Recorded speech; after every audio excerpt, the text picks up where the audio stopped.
do it.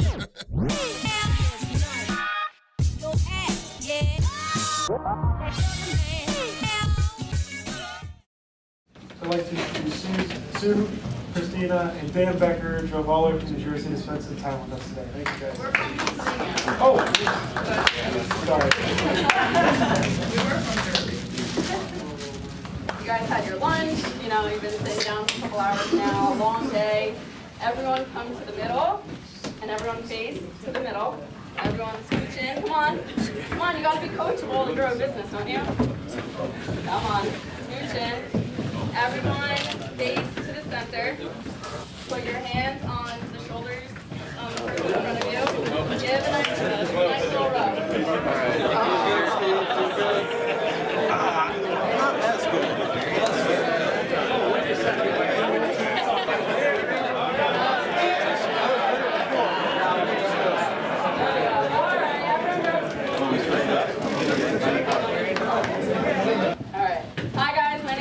Becker, and I'm glad Bruce had us up here. He wanted some ladies up in front of the room, so you've been talking and listening to, I know, right? So again, my name is Christina Becker. We are from Reading, Pennsylvania. We were born and raised in Wayne, New Jersey. I'm going to get myself out of the way though, because I want my mom to give you guys some of her knowledge and everything that she has grown all her multiple businesses, how she was able to capture me and my brother and work for the business and stay there.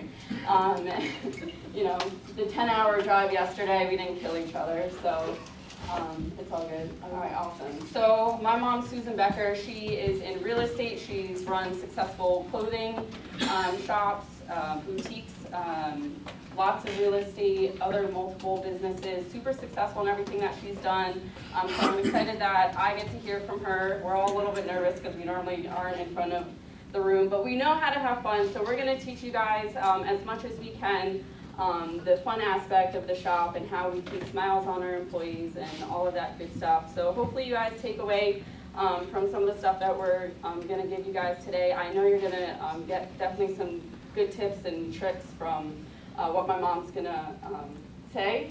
And Susan Becker, there you go. We're going to sit down and listen. Thank you, everyone. Thank you, Christina, for the nice intro. Is everybody ready to have some fun and learn some things about yourself and your shop? I just want to first thank Bruce and Printavo for bringing us up here.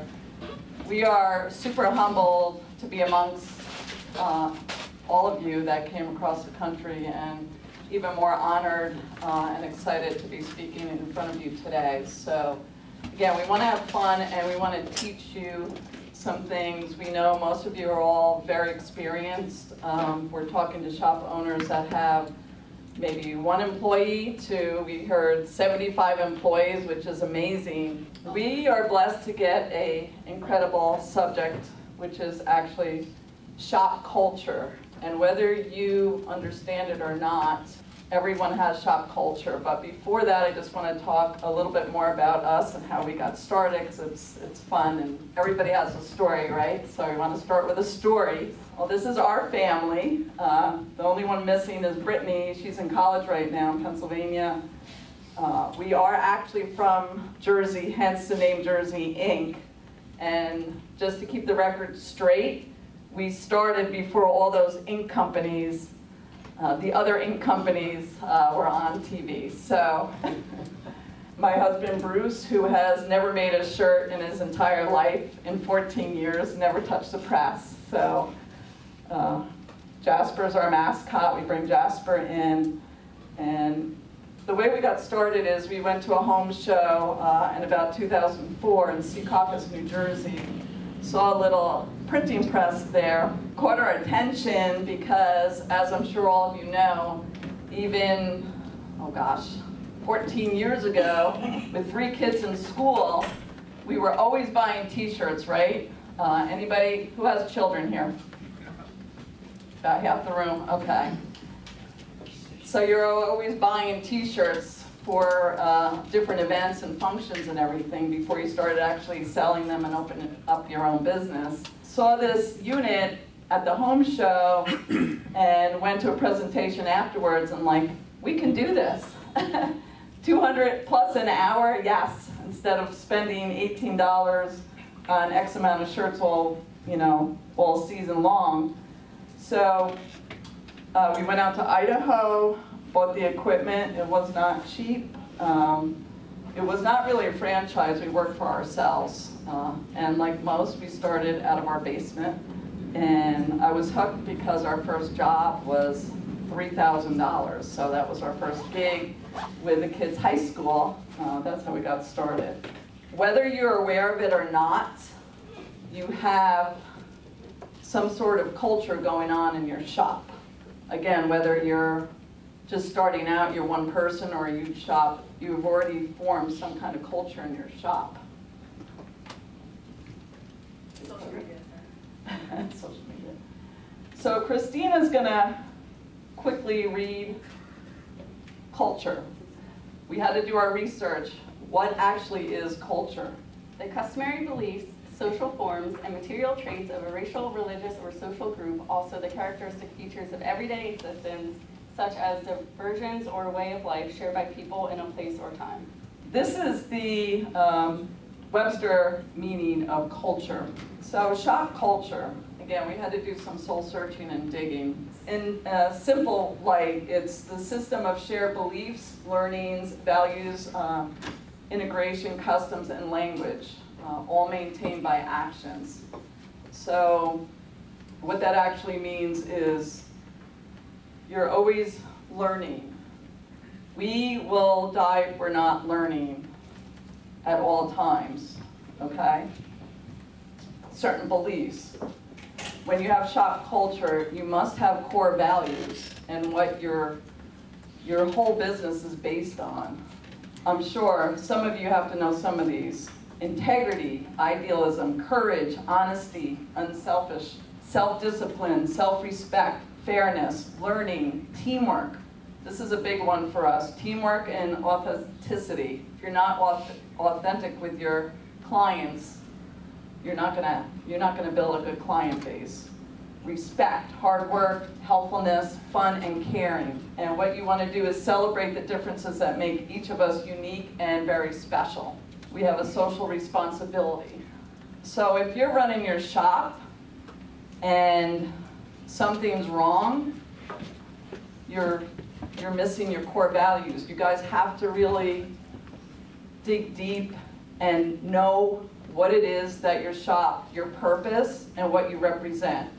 And we're going to cross over a few things briefly. Kevin, Shelby, and all the speakers that were up before us have already touched on some of the subjects, such as hiring and such, that we're going to discuss briefly. The people that you bring into your shop is your business, okay? Your employees are everything. If you guys have bad employees in your shop, what's going to happen? They're going to mess up, your shirts aren't going to get done. I'm not going to make people raise hands, but I'm sure more than a few of you here have some employees right now that you should not be having in your shop. Am I correct? Yes? Some of you have some employees that probably don't belong in your shop right now. Why is that? Do you not want to hire more people? Is it relatives that you can't get rid of? A brother, a sister, a business partner that owns half the shop? You can get rid of them if you need to. Improve. I think that's a threat. Behave. Your shop culture is your purpose, your core values. You can't choose your blood, but you can choose your squad, okay? You want to build the best team. You have to build an incredible team. And the people, I don't know all of your names, but the big business owners, they know this already. They're doing it, they're building the team. It's startups or smaller companies to medium-sized companies. New hires, I'm not gonna go into a lot about new hires, but I just wanna touch a base how new hires relate to your shop culture. Kevin did a fantastic job on hiring new people. I am going to repeat a little bit, but honestly, I don't know if you yourself that are sitting here in front of me right now actually do the hiring, if you have HR that does the hiring. But I know personally, being a business owner and still working a little bit too much in my business and on my business that I'm trying to move away from. You know it within the first 3 to 5 minutes. Again, you screen them on the phone, but when you bring them in, you can tell within the first few minutes if they're even going to fit into your shop. Everybody is not going to be a fit for your shop, but that's okay. You really, this is where I want to really drive this home with culture. You want to bring in people that want to work for you. And that gets back into the purpose and the core values of your shop. Guys, this is advice that's not going to cost you anything. But if you don't do it right, it can cost you a lot of money in the long run. When we bring people in for interviews, and we take them around the shop, and you talk about the position, and you do a job description of what that position will be, and what they're to do, you can tell, you know. Tell me you guys don't know when who here actually hires? Who physically here is in charge of hiring at your shop? Again, doesn't matter if you have 2 employees or 100 employees. And if you do have a big shop, you hire the person that's hiring for you, so remember that too, all right? Take the time to find people that want to work for you. I'll give you an example of staff. This is actually Andrew and Andrew. Yes, we have 2 Andrews at our shop. We brought in Andrew originally to do screen printing for us on a manual press. Within a matter of days, we can tell that he just wasn't cut out for it. He had no experience. Our senior screen printer wanted to bring somebody in green to train them, but he wasn't a fit. But we found another position for Andrew, and he loves it. He actually helps and assists all the screen printers with cleaning the screens and shop setup and production and everything. Then we found our next Andrew, who is, we call Andy now, who's just crushing it making shirts. He cares, he loves what he does. So you're looking for that work ethic and determination, and you should be able to tell in the next few weeks. Who's setting the expectations? You have to clearly define the roles of the people that you're bringing in and let them know exactly what they're going to do at your shop. I don't want to throw people under the bus. I probably shouldn't ask people to raise their hand. But I will tell you, it's really important to have an employee handbook, even if you have 2 people. So the best way to find out if you can trust somebody is to trust them. That's Ernest Hemingway. I believe that was said earlier. Oh, sorry. So vision and culture, 2 main dynamics. You want your employees to be part of your vision. I read something about millennials and the Gen Z generation coming up, the younger crowd coming up to bring in as new hires. Believe it or not, it's not all about the money for them. It's about being part of a culture or something bigger than themselves. You have to set the expectations and the vision of where your company is going. Some examples: Amazon, Apple, Google, Zappos. These companies have success because they've done that. They've built around their core values and their vision. Okay. Have your staff be involved with your planning and let them know. Maybe you're bringing in another automatic. Hey, you've been on a manual all this time for so many years. How would you like to run the automatic now? Or just build excitement. You want to build friendships with your staff and your clients. Because you know what, guys? There's so much competition out there. I'm sorry to say this in front of anybody that has screen printing shops set up in Chicago, but Christina, how many screen printing shops are in the Chicago marketplace? 627, is that true?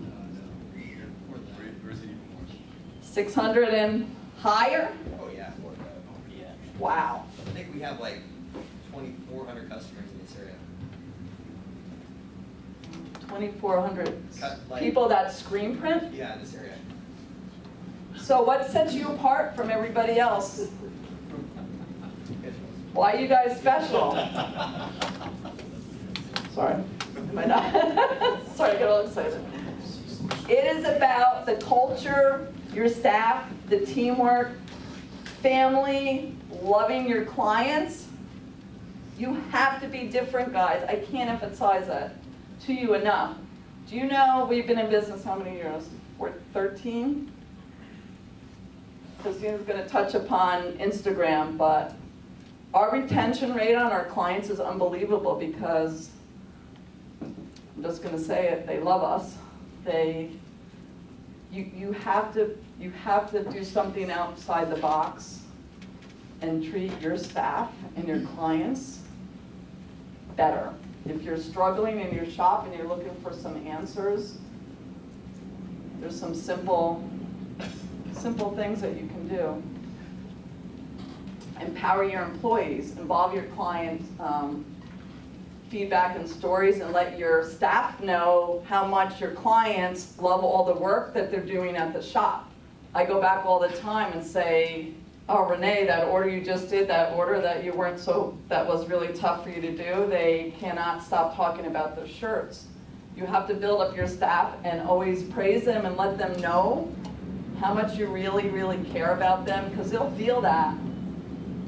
They'll feel that if you really care about your staff and your clients. It's the only reason they're going to come back, because just like Chicago, we're not in that place, but they can go online, they can go anywhere else. Why are they coming back to you? Keeping a personal relationship and caring about their home lives.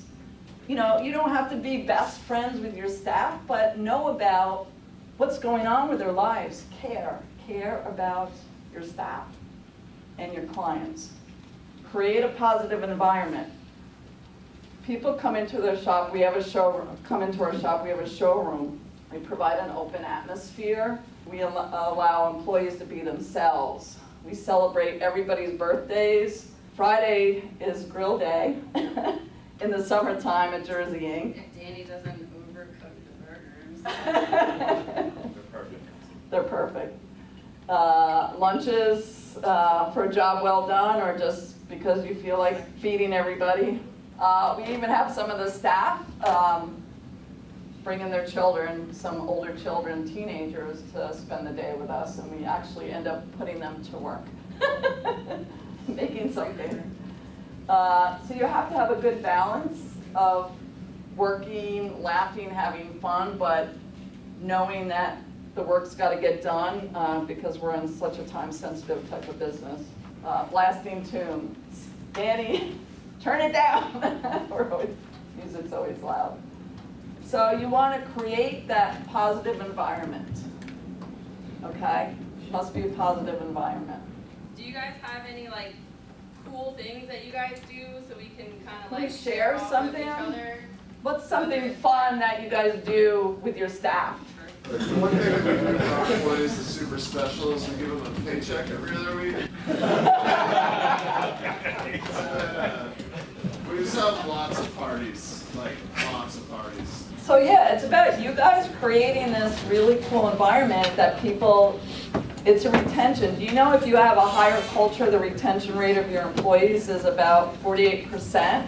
If you have low culture or not a lot of interest and you're not praising and making your employees feel good, it's about 13%. How expensive is it to bring in new employees and train again? And it costs a lot of money, so it's I shouldn't even say this. My husband would say it's cheaper to keep them. Anyway. I got an idea. We traded out T-shirts to go skydiving, and the skydiving people loved it, and so we gave them like 150 free shirts, which cost us like, you know, $300, and they let like 10 of us go skydiving, which, yeah. So I'm really glad you brought up that point, because we do that a lot with clients. Bartering. We barter for coffee, which is important. We found a new supplier of coffee. They love the shirts we do, and we barter with coffee, cases of coffee, ads. all kinds of fun things. So it's really creating that positive environment to set you up for a great culture. Dan is, by the way, he is, did not even go to college. What? I'm the quiet one, if you couldn't tell. He's the artist, and we're really blessed to have him. He's just got a natural ability to do all the art. Let's see, money. Christina did go to college. She did get a marketing degree, and no point, sorry. She is going to touch on a little bit on social media, since nobody has spoken about that yet, and it's, I'm sorry, Facebook, forgive me, Facebook. Instagram was not touched upon. Instagram. I'm starting a brand called Online Boss Babe, don't take it, but I've been growing Jersey Inc. a lot through Instagram. I know Shelby talked a lot about the Facebook ads. I don't know anything about Facebook ads. I'm the one that spends like the $5 and then gives up, so I learned a lot from Shelby, so I'm very thankful that we had that session. So through Instagram, the way that we really utilize Instagram is, so there's a lot of things out there where they'll like promise to like and comment and grow, and then you do the follows and unfollows, and it's super confusing, and you'll spend money and you're gonna get all these fake followers. But if you guys follow Gary Vee, yes? Oh, come on! No one listens to Gary Vee? Yes. Oh gosh, okay. So Gary Vaynerchuk, I would write him down. He is like the #1 person to follow right now to grow your company, personal development, any of that. Definitely start listening to him. He's taught me a lot through the Instagram and what to do. It's just so simple. It's just things that we don't do. It's just, if you want more plumber t-shirt business, you go and type plumbers in your area on Instagram and you DM them, and like kind of like the Facebook marketing, but can you toggle that? It's just going out and DMing them and starting a relationship. A lot of the Facebook marketing is just cold clients and new people. Instagram is all through, it's building a relationship online. Like my best friend just got engaged. I'll be surprised at how many people find us through Instagram. I don't have like a strategy plan. I'm kind of just family business. We all do a little bit of everything, and Instagram kind of blew up, so I'll go over like how our page looks like. But do you guys know what social media outlet the left picture is from? Instagram. There you go. Only people that are posting to Instagram stories would know the text is from the Instagram story, so I'm just kind of testing you. But if you guys see, I went to a pizzeria, did a little meeting, 5-10 minute meeting, and I just snapped a picture. And they love the free advertising that, hey, they're getting Bella t-shirts from Jersey Inc. Hey, grab a slice of pizza at Bella's Pizza. And it's free advertising. They're happy. They're getting free word on our Instagram story. So it's a win-win. It's all about documenting kind of everything that we do with our clients, kind of going through the whole culture and the client camaraderie. So yeah, so just showing the relationships you get when working with your shop and documenting the journey. And if you guys do follow Gary Vee, I love him.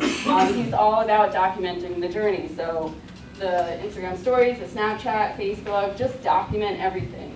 Document everything. Networking events, Rachel Ray, clients picking up their shirts, meetings, just document everything. Everyone wants to see every different process of the journey, and from the start to the finish, and what goes on behind the scenes. So this is our Instagram account. We have a decent following. We have about 10,000 followers.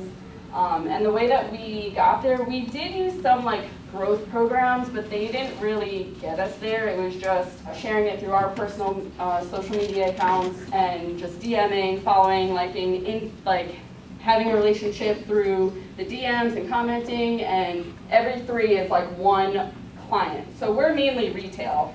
Some of you guys might not even post your jobs or might not be like able to, but we have a lot of the camaraderie through showing what we do, and our clients love us posting their stuff because, you know, it's free advertising. So we try to make it look good. The highlights under there, just make sure you guys utilize that because it's extra like clicking through that people will be doing on your Instagram page. You guys are on Instagram, right? Yeah. Okay, cool. So this is a really fun thing that we have in our shop, and it just, everyone that comes to our shop wants to do it. It costs us like $50. The shop that prints our business cards did it down the street from us. It's just an Instagram frame, and everyone like wants to get in it, take a picture. They post it on their social media. We post it. I have like over 100 of these, so it's kind of just like a fun environment, like culture. People are like within the Jersey community, so we just make it fun. And I'll talk really super quick about clothing brands. I'm sure a bunch of you guys work with clothing brands and printing t-shirts for clothing brands because that's what we do. I build relationships with, like every person wants their own clothing brand. So I help them a little bit on the social media side and the business side through my mom, have them ask her questions because she has the whole business sense, but kind of just helping them through the process because a lot of people don't know how to build a business, but a lot of people want their clothing brand. So that's what I'm trying to do with the whole online Boss Babe. But these are a couple examples of the clothing brands that we printed for. But again, all through social media. That's us. So call to action. This is not going to cost you anything. So what you want to do is take a pulse, define the culture in your shop, really do some soul searching and what is your mission statement and vision for your organization. Organize something fun for your staff if you're not already in a routine. Again, you can have one person working for you or 100. If you're not already doing this, you need to try it because it's incredible what it can do for your staff. So do something fun. It could be something very simple. It could be a game. It could be, oh my gosh, there's so many ideas out there. Employee survey. This is where pulse check your employees. Ask them if they're happy working for you. Don't be afraid. Talk to them. More face-to-face contact with your staff. If you're having some problems, they might be able to solve them for you just by talking. But the whole big thing is motivation and taking action, because if you don't take action, you're not going to improve your shop. If you're having issues, if you're growing, that's awesome.